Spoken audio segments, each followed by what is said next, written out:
शान हवे हो, ई जान हवे हो, हमार शान हवे हो।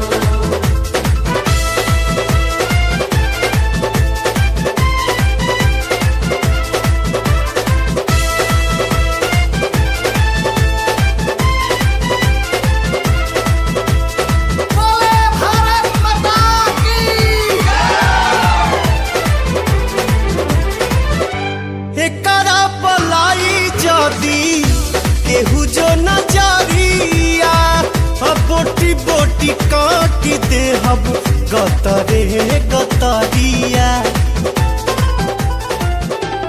हो एकरा पलाई जदी केहू जो नजरिया, बोटी बोटी काट दे हम गतरे गतरिया। एक साथ जय हिंद बोले ले हिंदू मुसलमान, एक साथ जय हिंद बोले ले हिंदू मुसलमान। ई जान हवे हो, हमार शान हवे हो, ई जान हवे हो, हमार शान हवे हो।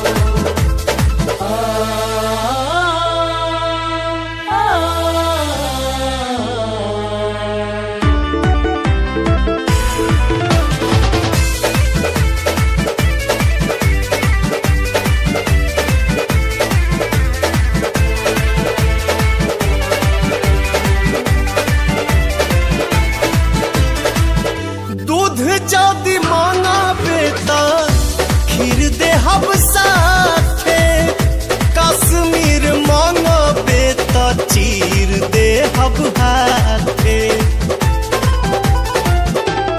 हाँ हाँ हाँ, दूध जदी मांगा बेटा खीर दे हम साथे, कश्मीर मांगा बेटा चीर दे हम हाथे।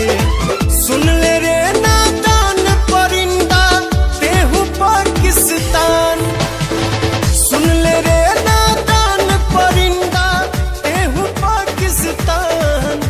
ई जान हवे हो, हमार शान हवे हो, ई जान हवे हो, हमार शान हवे हो।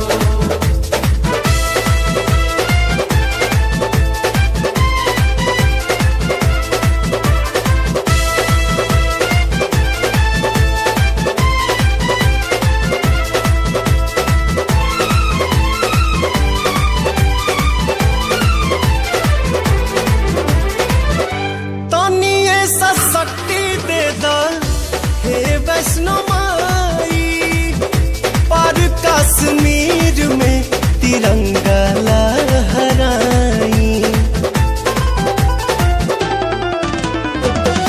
तनी ऐसा शक्ति दे दा हे वैष्णो माई, पर कश्मीर में तिरंगा